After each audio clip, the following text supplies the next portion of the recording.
One word: suicide. Let that sink in for a second. Just the very mention of it probably sends shivers down many people's spines, and rightfully so. It is in fact a very sensitive topic, and the data to back it up. Over 700,000 annual deaths globally, and over 8.5 deaths per day in Australia alone. And although there are places out there helping people overcome this behavior, be it hospitals, aftercare services, or treatment centers, the efficacy of these places have not been properly realized, which is where my research steps in, evaluating aftercare services in preventing suicidal behavior using causal analysis. It is a mouthful, and when I say that to people, most of them will be like, but what does that mean? So simply put, I'm trying to understand suicidal behavior using data science approaches. By that, I don't mean just go and ask ChatGPT what to do. No. However, we can exploit the resources given birth by techniques similar to that of GPT that have made it efficient to process large amounts of retrospective data to plan for the future. So in this vein, if we can analyze the treatment strategies that were effective in the past, we can develop a pathway for treatment of patients in the future. So what exactly am I doing to achieve this?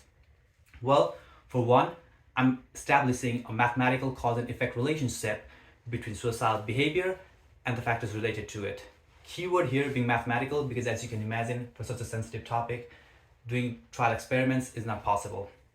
Number two, predictive modeling, so that the facilities are ready with personnel, their trainings, or any resources that they might need, so if and when suicidal patients arrive, they can be treated effectively.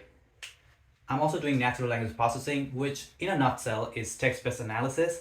I'm using Twitter data to identify similar sentiments shared between patients, which will in turn help to identify more people who are at risk.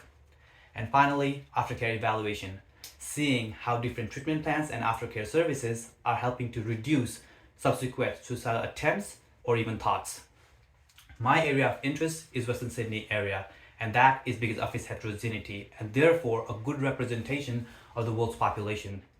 The outputs generated from my research is not just about helping people in this area, but more so about having a global impact, things that other places can learn from my research.